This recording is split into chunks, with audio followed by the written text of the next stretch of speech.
Hello everybody and welcome to the United Stand. I've got Ben Foster back on the show. How you doing? Happy New Year. Happy New Year to you, mate. I'm all good, mate. You? Yeah, good. We're good because we're going to be talking about Manchester United. We're going to talk about the January transfer window, but we're also going to talk about the progression of Manchester United.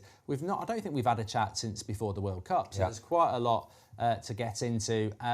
Let's start off with that. Erik ten Hag, Manchester United, won the last 3 games, joint third with Newcastle. We've spoke loads about this season and what's attainable for Manchester United. People are even talking about titles now. I saw Carragher the other day going, people run about Man United taking 5 years, but if you've got a good manager, it just shows you how quick it can happen. Pep Guardiola was talking about us being in a title race. I personally don't like that. I look at it and go, top 4, the squad we've got, and the last 3 games, Forest, Bournemouth, Wolves, well, you'd expect everyone to beat them. But we are doing really well. There's a lot of optimism. We're in all the cups. What's your thoughts on United and what is achievable now this season? Yeah, I think I agree with you. I don't like the title talk. I don't like all that stuff. But I think the reason why we've done so well is that it's almost like they've gone under the radar. Do you know what I mean? Everybody forgot about Man United for a little bit. It was all about Ronaldo. That's all it was. It wasn't Man United anymore. It was just Ronaldo. And then he goes off to the World Cup. He hasn't been around the building for a couple months now. And I just think everybody's benefiting from it. And I don't mean that in a bad way on Ronaldo. I really don't, because, you know, whatever he's done, it is what it is, all that kind of stuff. But I just think that what he brings, and we spoke about this so many times before, and everybody spoke about it, the circus that comes with Cristiano Ronaldo just detracts from everything, mate. I really do believe that. So I think with him not being around the place, Man United have been able to settle into a nice little rhythm, and they've got back after the World Cup, and they look incredible, mate. I think you're right, because it's a good point, because I think when you think with Ronaldo in the team, and you were saying that, I do think, you know, Kroos comes in, he's unhappy, you know, he is the star of the team, there's no doubt about that. And I look at that United side now, and Rashford's scoring the goals, but there's no way he's got the pull to start acting it up. No. You know, you can tell he's in awe of people like Varane and Casemiro, and there's more of a team mentality. But it makes him work harder as well. All the lads, I think it makes them work harder. I think when you've got the likes of the Varanes and the Casemiros and the Brunos who, even them guys, I promise you, would still be a little bit in awe of Ronaldo, And they'll let him get away with stuff, and he'll be able to do stuff that is not necessarily what the young lads need to be seeing.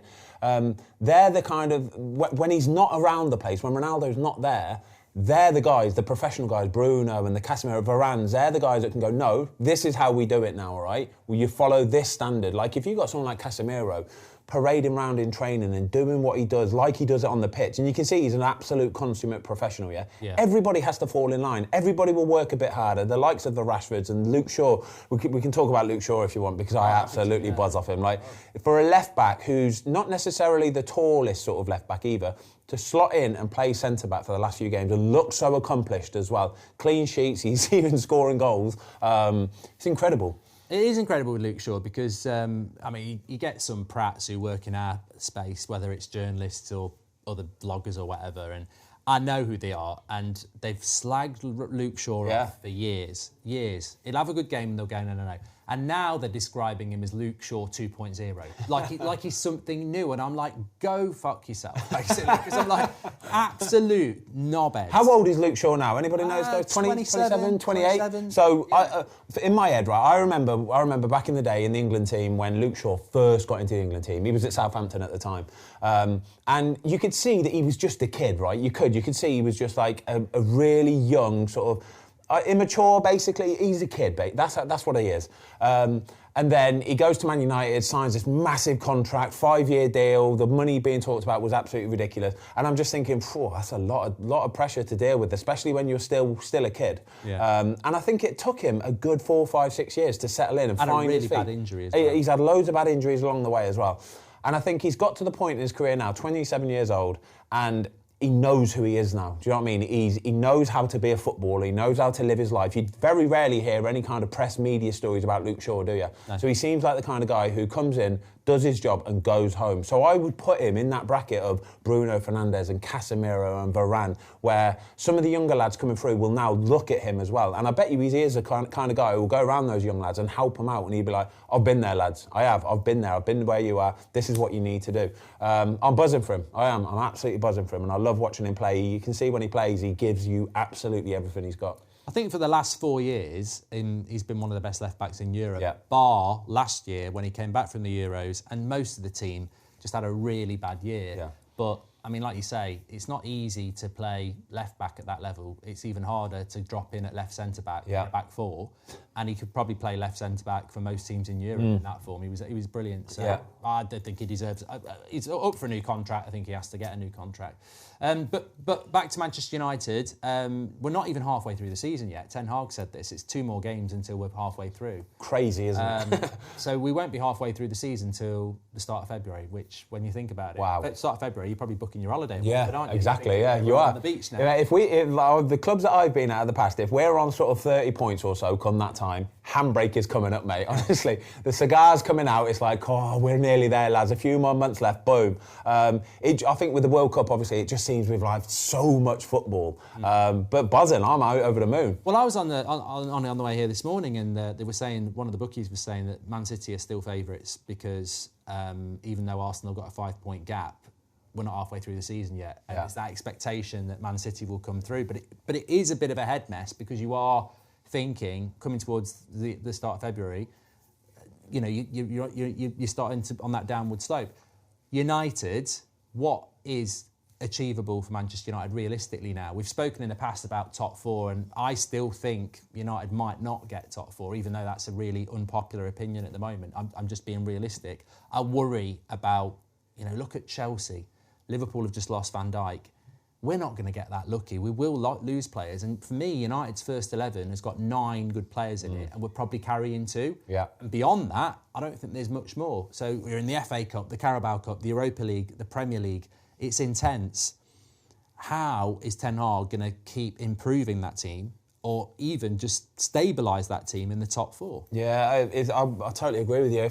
I think injuries for everybody this season is going to be the big thing, and with the overload of games we've had as well, I'm pretty sure we're going to see a lot of injuries flying around as well. It's just whether you can escape it and get lucky and not pick those kind of injuries up. The transfer window for United, we're hearing that they haven't got a lot of money and they're not going to be able to spend a lot of money. We can talk about Cody Gakpo in a minute if you want, because I'm sure that you've ruined my Boxing Day. I heard it on the radio, right? I was driving and I heard it on the radio, and as soon as I heard it, you're the first person that came into my head. I could just see steam coming out your ears, thinking, oh my God, they're just letting play. Like he's a perfect fit. He is literally the kind of guy that Man United need to be signing right now. He's Dutch, he knows Erik ten Hag, he would fit into the system really well. Surely Eric's got his phone number to text him and say, mate, come here. Do you know what I mean? He's got the same agent. Exactly, it's not even like breaking the bank money either. Do you know what I mean? 40 odd mil is like, that's a snip nowadays. I think there's players like that United shouldn't really be missing out on. But we've got Erik ten Hag, and I think that's the beauty of it now. Like you say, I think start of the season you'd look at the Premier League and you'd go, who are the top managers, and probably you'd only really say Pep Guardiola and Jurgen Klopp. You might throw Conte in there, there's a few others maybe. But now he looks like he's got his team. Ten Hag has got his team. They've got a way of playing. Everybody's on the same page. And I think that's the most important thing. When everybody's on the same page, you don't need the superstars. You know you've got players that have got ability that can turn a game on its head in a moment. But when everybody's on the same page, one person goes there, the other person instinctively knows to come across. So when you've got the likes of Luke Shaw filling in at centre-back from left-back, it's incredible to see. And that's, I think, a lot to do with the manager. Yeah, I think it is a very much a lot to do with the manager. I think, on about the Gakpo thing, if you can't find 40 million to back a manager who's taken the worst ever Premier League Man United side to top 4, and you can't find 40 million quid to just give him that little bit of extra, and it's not even like cherry on the cake, it's essential ingredients. Yeah, it is. We are going to run out of players. Yeah. We are playing too many games. This club can't find 40 million to back the manager, and that's why I said to you, what can Ten Hag do with criminal. What he's got it's to criminal. try and... Because Arsenal are trying to spend 60 million on Mudryk. Of course. Chelsea have got 200 million. Liverpool have already spent 40 on Gakpo.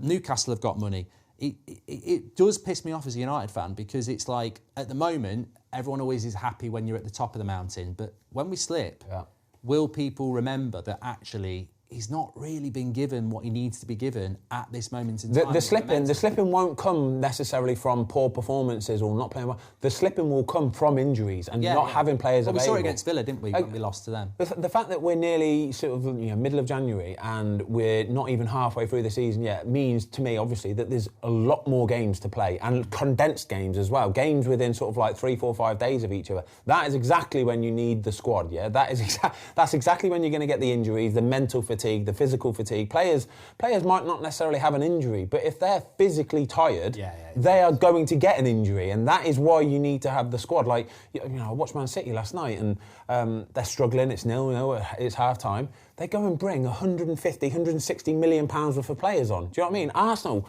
are watching them the other night, and it's 0-0. They bring a right back on. That's all they can do because they haven't got the depth of squad either. They're in a very, very similar boat to Man United, where they've probably got 9 starters who are pretty much guaranteed, and you know what they're going to do.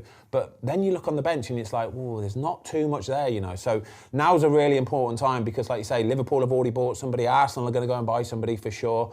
Chelsea are going to splash money around the place. Newcastle will look to do it. But this is a time where you need to cement your place in that top 4. You have to cement it. And if United can go and get maybe a striker, and I'm not talking a 35-year-old veteran Loney or something like that. Do not do that again. Please do not do that again, yeah? Need somebody proper and proven, like... Mate, saying that, I'll get Giroud all day long. I've just said don't get an old player, but I'll take Giroud all day long. You see what he does in the World Cup. Yeah. I've always loved Giroud as a player anyway. He's the sort of player that you want in your team. He's a team player for one. He'll work his socks off. And you know what you're going to get from him, right? He's not the player who thinks he's got skills and tricks and flicks and all that kind of stuff, right? He is an absolute battering ram, and he will give you that. He can't play 3 games a week, though. He can't play 3 games, but you'd rather have somebody that can play you 1 game a week and know what you're going to get from him. Yeah. Well, I mean, it's interesting. Even just this week, we've seen him rotate the team. I mean, he left Varane and Martinez out against Bournemouth and played Maguire and Lindelof.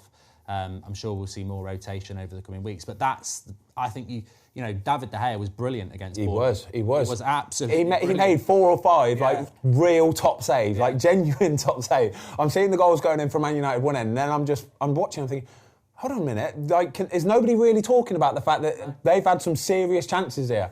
Loads of lovely top-hand saves as well, like that. I love it. It's David De Gea, you know what you're going to get from him now. And if you're rotating and David De Gea is having to put a performance in like that against Bournemouth, you try and rotate like that against the mid-table team. You'll get found out. You're going to get found out. Yeah. So it's going to be interesting. Where are you going to put Man United then? I've got to ask, where are you going to put Man United? Like Cups, League, what are you thinking now? We're almost at halfway. Yeah. We keep talking about it. What do you think? I think the league will probably stay as it is. The top 4, I don't mean in positions. I still think United will probably finish 4th.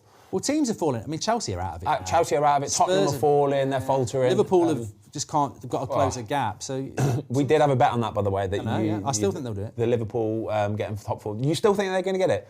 Absolutely no chance. They are miles off it. They're in a worse place than Man United at the minute. Honestly, they are in a worse. They're saying that Man United. I think you're underestimating what could happen. No, I'm not having it. I think Arsenal could drop like a stone. Even if they do, you get the bad injuries. That's what I mean. I just saw Chelsea the other night, and I couldn't believe the injuries they've got. Yeah, and then Pulisic and Sterling go up, both World Cup players as well, both off in the first 20 minutes, and you just think, if United lost Bruno, Rashford, just those 2, you'd be like, shit. That could happen to anyone though. This is where that's what it's all about. Yeah, this is what it is. So if you can get away with rotating, points on the table is more important at the moment. If you can get away with rotating against Bournemouth and get through it and win the game, that is a massive bonus. Not only for the 3 points, it's the fact that you've rested players and give other players games as well. So they're a bit sharper for games that they might have to come in for. They've had a rest. Boom. So league, still think it's going to finish top 4. It is as it is. Whoever finishes top, I'm not sure yet. I'm still in the sort of same boat as you, whereas I think Man City could go on a run now of 13, 14, 15 games and win all of them. Literally win all of them. Man United have got Man City next weekend. There you go. It starts there. I don't know. I think Man United could win. It wouldn't surprise me. Right now, I wouldn't be surprised if United do keep doing well. But I'm worried about February, March, April. That's for sure. I'd take that out. Take the next game out of the equation. But Man City, I just think have got that in them to go and do that 14, 15 games. Arsenal, like you say, just haven't got the squad depth necessarily. So I think the top 4 is as it is. Newcastle really impressed me. I love watching them. The clean sheets that they're keeping is ridiculous. So top 4 as it is. Obviously, Europa against Barcelona.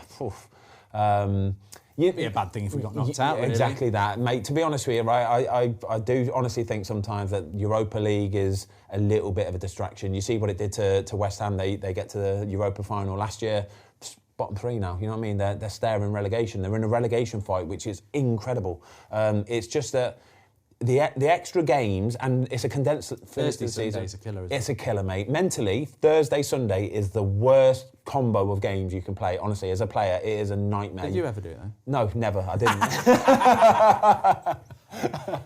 You've done it on Football Manager. Yeah, I know, yeah, Football Manager. But it is, though, I promise you. Like, I remember when we won the League Cup at Birmingham City, and Birmingham were in Europa League next season, weren't they? And I got a move to West Brom the following season, but I was still talking to all the lads, and they were saying, but they're in the Championship, playing like Thursday, Sunday, Tuesday, 46 games, all over the shop. And they just said it's like, physically, it's hard work. But mentally, oh my God, he says, you just don't have a life. You don't get to do normal people things because you're constantly travelling somewhere, warming down, warming up, getting ready, all this kind of stuff. So it wouldn't bother me too much if United got beat by Barcelona. FA Cup starts with Everton on tomorrow, I think it is. I think United could do with a cup run. I do. I think especially the FA Cup, real good cup run. United have always prided themselves on doing well in the FA Cup, and I think for the fans, it's something that really does galvanise. We'd like a trophy. We'd like a trophy. Exactly. Yeah, I think a trophy, Carabao Cup. A trophy this season, the FA Cup especially. The Carabao Cup for me is always, you know, it's always viewed as a little bit of a sort of Mickey Mouse competition. Yeah. The FA Cup is proper though. It's proper. Interesting. Thanks for coming on, Ben. Pleasure, mate. We'll see. Not a load to talk about negative at the moment because Manchester United are doing well. But get your comments in below. What are your realistic thoughts? I know a lot of people have been talking about it. Ben's put us in the top 4. I still think maybe 5th, but I'm going to just see where we are in February. It's because you're a negative Nelly, that's all it is. No, I'm just realistic. I think Ten Hag's been very realistic as well. He said those things. He said, long way to go, still loads of progress, wants to strengthen in January. I like that sort of... I love what he said after Bournemouth. He said, we didn't play well. He's a top manager, mate. He's a top manager. He keeps them under that radar. He's a top manager. He's at that top table now. I love it. Lovely stuff. Cheers, Ben. Thanks everyone for watching. Speak to you on the next one.